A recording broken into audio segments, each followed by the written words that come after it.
The rift stole his brother and whispered his name across the stars, pulling Commander Aaron Callith into a danger older than time itself. Leading a fragile coalition fleet into the heart of a storm that bends reality, Aaron must face voices that tempt, deceive, and threaten to destroy everything he holds dear. In a galaxy on the brink, survival is only the beginning, and the choices they make will echo forever. Commander Aaron Callith still remembered the last time he heard his brother's voice. It had not come from a dream, nor a transmission, but from the rift itself, whispered across the void years after his death. "Come find me, brother. I'm waiting." The Expanse had a way of stealing what you loved most and returning it as a cruel echo. Aaron had never told the council what the voice had said. He told no one. But in the quiet between stars, when the ship's hum was the only heartbeat left, he still heard it. Now he stood at the viewing glass of the Vanguard Ascendant, eyes fixed on the abyss. To most, the Expanse was beauty, endless seas of black velvet scattered with light. To Aaron, it was memory. Too many friends had been swallowed by those stars, too many ships left behind as drifting bones. Beside him, First Officer Lyra Velan broke the silence. She hated silence, he knew that. It reminded her of the day her world burned, when skies lit with fire and her family's voices were devoured whole. She had survived once in silence, but never again. "The Council believes this will be the final campaign," she said, her voice low but edged. "They say the core can be neutralized." Aaron gave a short, bitter laugh. "The Council believes many things. None of them have ever bled on the front lines." Lyra's gaze didn't waver. She had seen enough of Aaron to recognize the ghosts in his eyes. He carried loss like armor, polished by years of command. But inside that shell, he was still the boy who'd buried his brother in a war the galaxy had already forgotten. She knew because she carried her own silence. And that was why she followed him now, into the heart of the rift. Beyond the glass, the rift pulsed faintly, a wound in the galaxy that refused to heal. Rumors claimed it was older than the stars, older than physics itself. Explorers who drifted too close heard voices.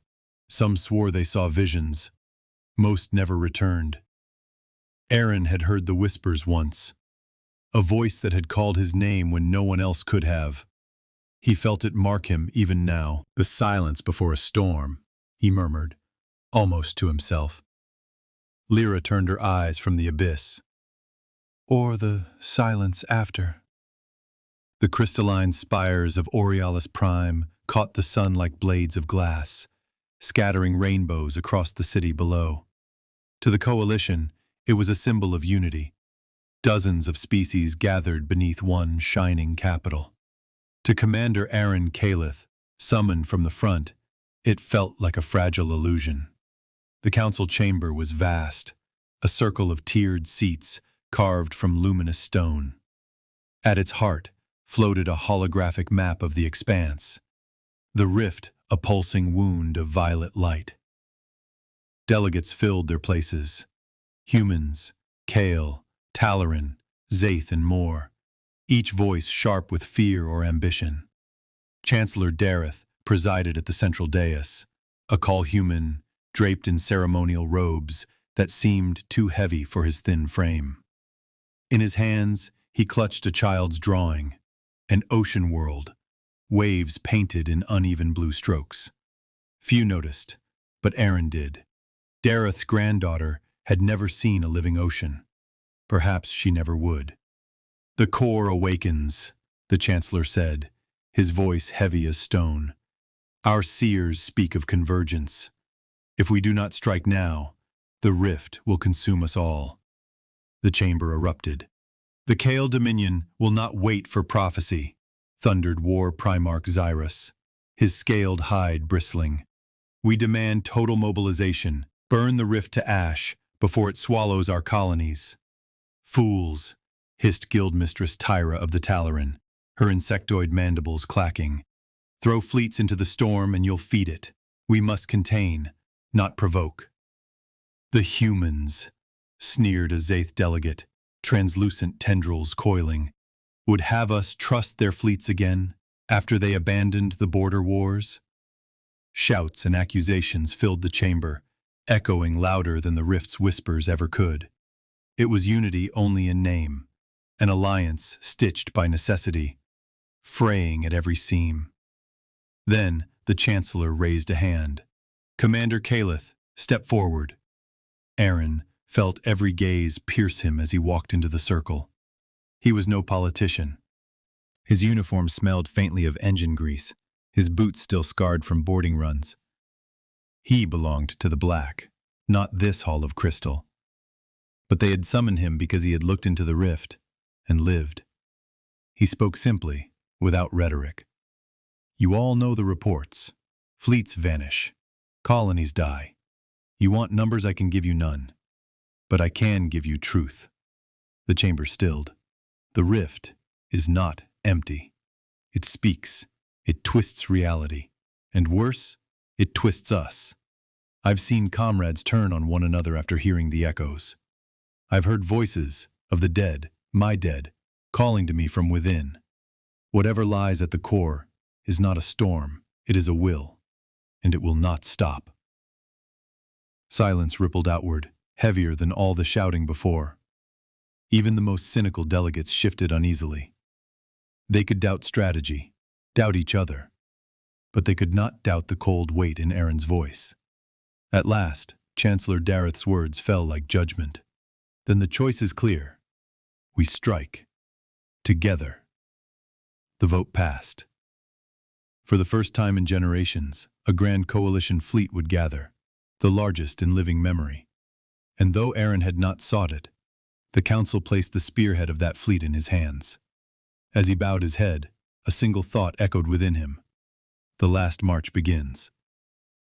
The fleet gathered like a storm on the edge of forever, from the docks of Aurealis to the outposts of the KL frontier. Ships streamed toward the appointed coordinates. Human dreadnoughts with hulls scarred from border wars. KL war cruisers bristling with spines of living metal. Talaran hive carriers escorted by clouds of drones. Even the aloof Zaith contributed their translucent veils of glass ships, shimmering like mirages. They called it the Coalition Armada, but every officer knew it for what it was: desperation forged into steel. On the bridge of the Vanguard Ascendant, Commander Aaron Calith oversaw the mustering with quiet vigilance. Dozens of species, dozens of command structures, unity on paper, chaos in practice. Yet as the endless formations filled the starfield, even his jaded heart stirred. It had been centuries since so many had stood together against a single foe. Beside him, Lyra Valen kept her eyes on the tactical readouts. Her voice carried a rare note of awe. It's beautiful. Aaron almost smiled. It's fragile. Across the fleet, voices rose in 1,000 small rituals before the storm. On the Hallowspire, a Kale captain painted streaks of ash across his soldiers' crests, whispering the names of ancestors to steady their hearts. On the Promise of Dawn, a human medic cataloged his supplies with shaking hands, knowing they would never be enough. He tucked a small silver locket into his pocket, a trinket of home he would not see again.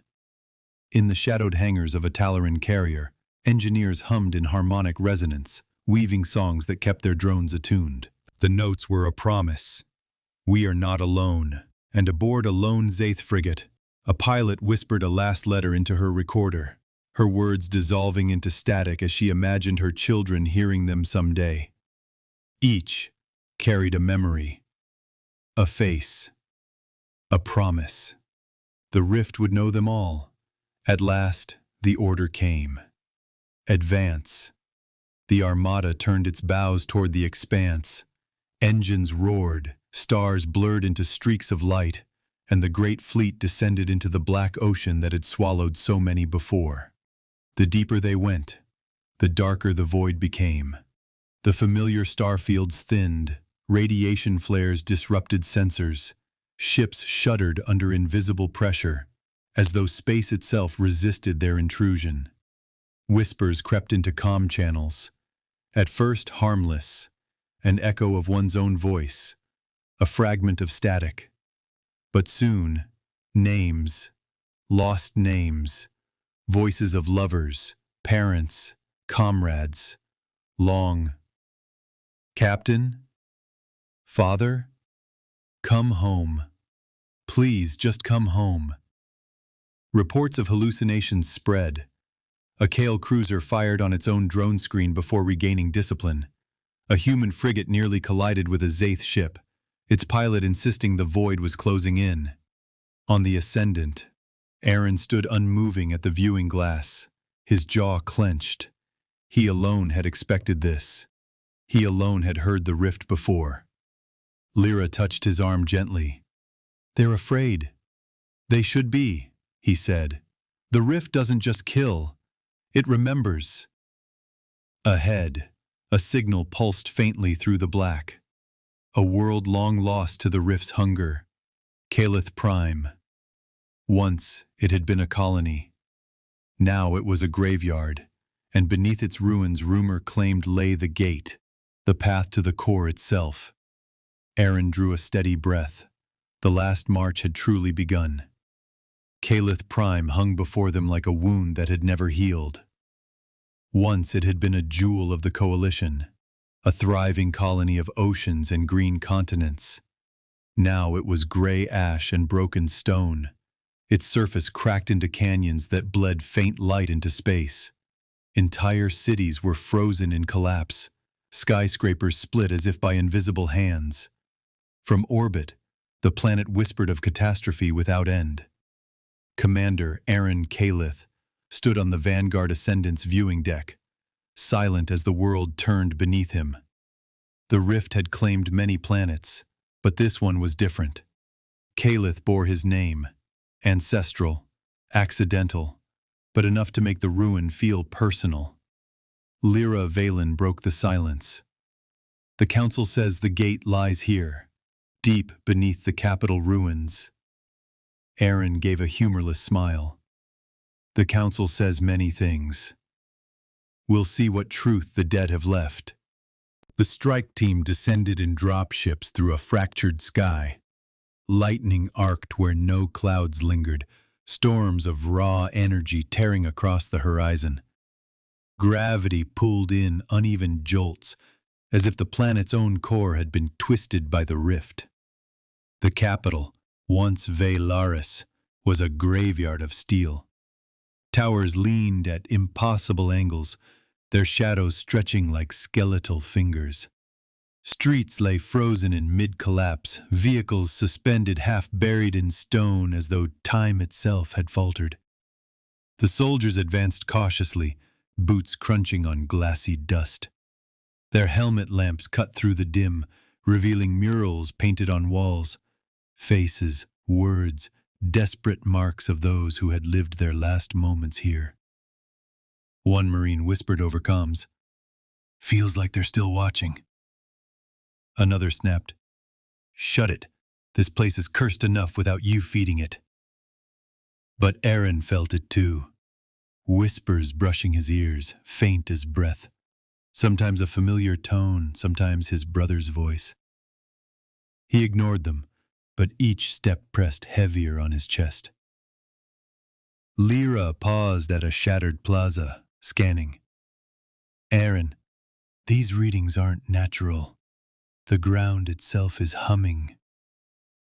They followed the signal deep into the earth, through collapsed tunnels, down into the skeletal subway systems where the air grew thin and the dark thickened. The deeper they went, the louder the whispers became, until at last the passage opened into a cavern vast as a cathedral. At its heart stood the gate. It rose 300 meters high, a colossal arch of obsidian metal fused with crystal veins. Glyphs writhed faintly along its surface, patterns older than any known civilization. It pulsed with a rhythm that felt alive, like the slow heartbeat of a god. Even hardened soldiers faltered at the sight. One fell to his knees, whispering prayers. Another backed away, muttering that the thing was watching them. Aaron stepped closer. The whispers sharpened, no longer indistinct. "Aaron!" He froze. The voice was his brother's, clear, close. "Come find me, brother. I'm waiting." His hand twitched toward his sidearm, though no enemy stood before him. His breath caught in his throat. Lyra's hand gripped his shoulder, grounding him. "Don't listen. That's what it wants." He exhaled slowly. The whispers faded, though not completely. With a sudden tremor, the gate awoke. Light flared across its surface, glyphs blazing. Space itself split open within its arch, revealing a tunnel of swirling radiance, a passage not through space, but beyond it. Soldiers raised weapons instinctively. The rift's call surged through every mind present, filling them with half-formed promises: power, immortality, reunion with the dead. Aaron forced his voice steady. "This is it, the path to the core." Lyra's eyes were wide but unflinching. "Then the final march begins here." The gate pulsed once more, beckoning. "And the Expanse," whispered their names. The gate's light consumed the horizon, a storm of color and distortion that bent space into impossible shapes. Ships of every species orbited above Calith Prime, their hulls trembling as if resisting the very idea of what lay ahead.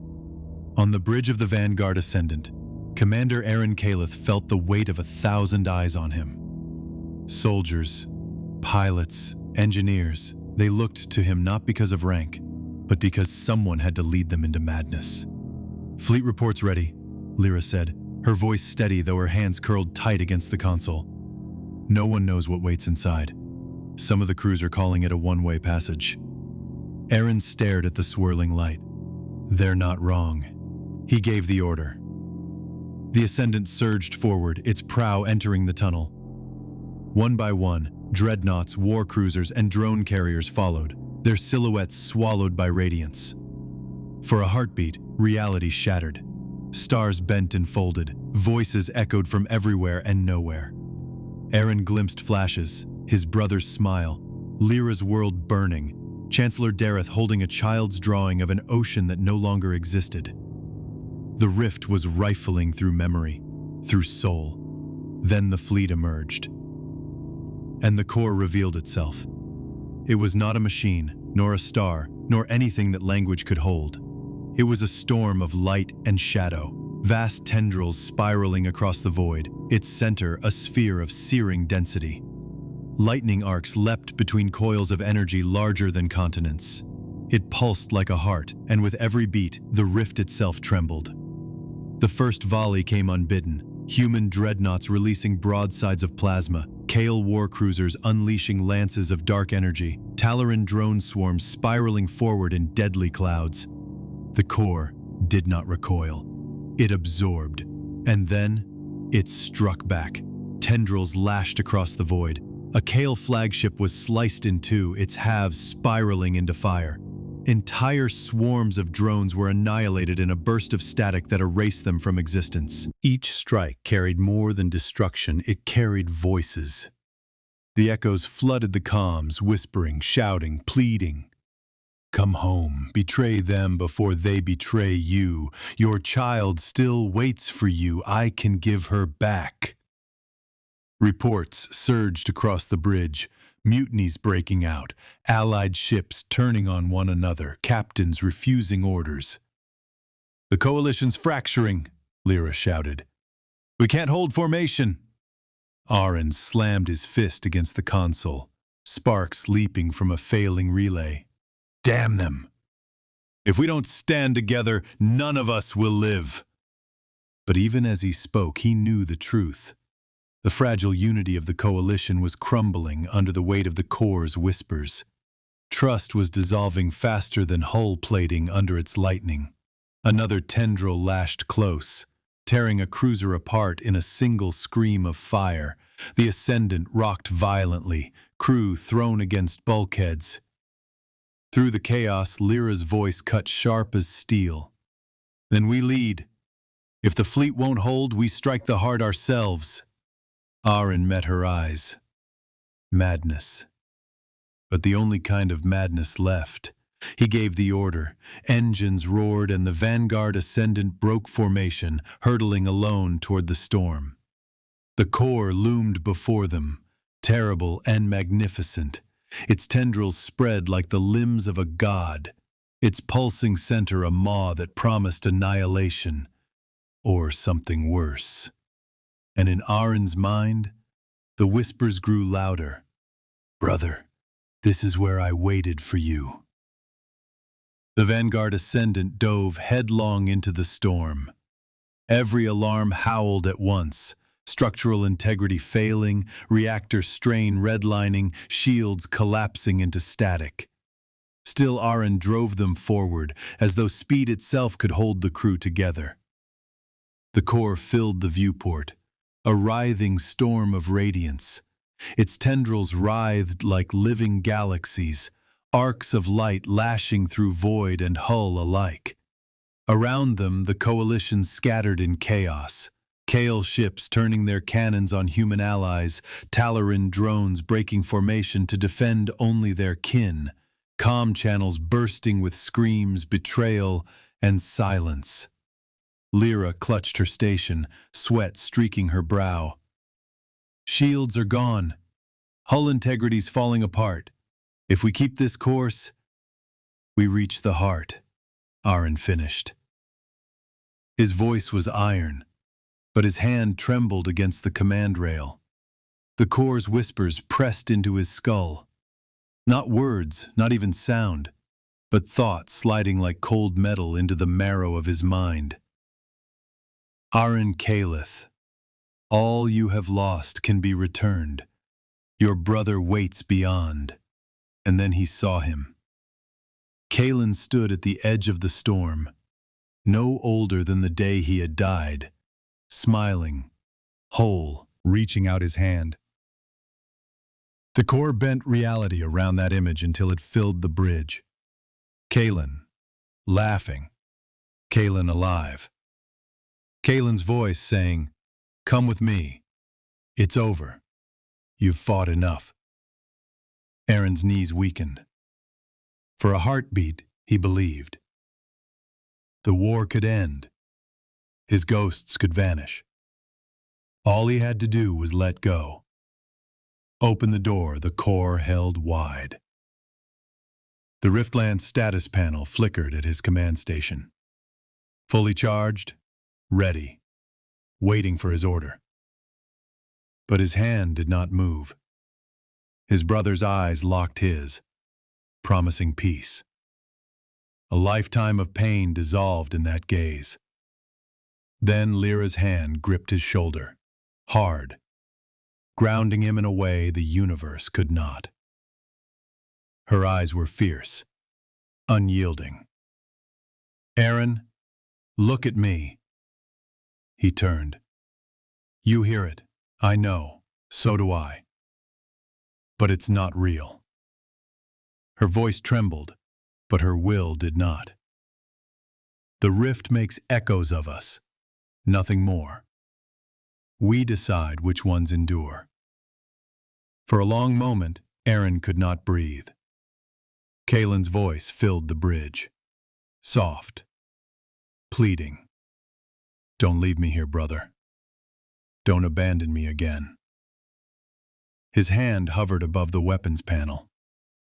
Lyra's grip tightened, her gaze burning into him.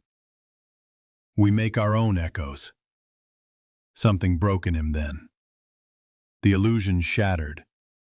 Kalen's figure dissolved back into the storm, replaced by the howling fury of the core. The whispers turned to screams, anger replacing honey. Aaron slammed his palm onto the Riftland's control. The ship shuddered as energy tore free of the Ascendant's heart. Raw power channeled through a weapon built for one impossible purpose. The Rift Lance ignited, a spear of searing brilliance that cut through void and time alike. The core shrieked. not in sound, but in every mind within reach. Fleets reeled, soldiers clutched their heads. Children light years away woke screaming. The storm convulsed as the rift lance drove into its heart. The light expanded, fracturing into 1,000 shards of reality. For a single instant, Aaron saw everything. Kalen alive and dead, galaxies being born and devoured, his own face reflected in 1,000,000 possibilities. Then the core collapsed inward. A singularity bloomed, devouring itself in furious silence. The shockwave hit like the hand of a god, hurling ships across the void, tearing fleets to shreds, dragging the Ascendant toward annihilation. "Brace!" Lyra screamed. The universe became fire. Silence. Not the false silence of the rift, filled with whispers waiting to pounce, not the silence that pressed like a weight on the soul. This was true silence, the absence of voices that had haunted them for centuries. Commander Aaron Calith opened his eyes. The Vanguard Ascendant floated on the edge of ruin. Bulkheads were charred black, consoles still sparking, the air reeking of ozone and burnt wiring. But the ship lived. So did he. Lyra staggered to her feet beside him, face pale, hair damp with sweat. Her eyes met his, questioning, disbelieving. "We're still here." Aaron's voice came ragged, cracked at the edges. Somehow. The forward screens flickered back to life, and for the first time in living memory, the rift was gone. The wound in the galaxy had sealed. The stars beyond shone steady and unbroken. The void was only void again. One by one, other ships limped into view, burning, battered, but alive. A Kale war cruiser drifted with half its hull torn away. A human dreadnought sputtered sparks, engines dead. Talaran drones reassembled their fractured clusters. The coalition fleet, shattered but not erased, hung like flotsam after a storm. Members trickled in, fragmented, weak, but human. Survivors calling roll, medics begging for aid, captains whispering prayers of disbelief. No one spoke of victory, only of survival. Aaron closed his eyes for a moment and listened. The whispers were gone. No voices clawing at the edges of thought. No illusions of Kalen calling him home. Only the steady breath of his crew, the faint hum of the ship's failing heart. Lyra leaned on the rail beside him, her face turned toward the stars. Her eyes were tired, older now than they had been when they set out, but unyielding. "What now?" she asked. Aaron considered the question. He thought of the council chambers, the squabbling delegates, the promises of unity shattered in the rift's fire. He thought of the fleets that had turned on one another, the crews who never returned, the faces burned into his memory forever. He thought of Kalen, his brother's echo, fading into silence. He rested his hand against the cold viewing glass, watching the light of distant stars. "Now we rebuild, and we remember." Lyra nodded slowly. For once, she did not push further. The bridge crew worked in hushed tones, patching systems, tending to the wounded. Outside, wreckage drifted like frozen confetti, a graveyard of ships from every corner of the galaxy. Yet beyond the wreckage, the stars endured. The galaxy would endure too. Aaron knew historians would call it the final battle of the rift. They would carve his name into monuments, twist the story into legend. But for him, it was something quieter. It was not conquest, not triumph. It was a promise, fragile, precious, that echoes could fade, and courage could remain. He turned once more to Lyra. For a moment, they simply stood in silence, breathing the same air, alive together. No whispers, no illusions, only the beginning of what came next. Beyond the expanse, new horizons awaited. And though the voices of the rift had ended, the choices they had made would echo across the stars forever.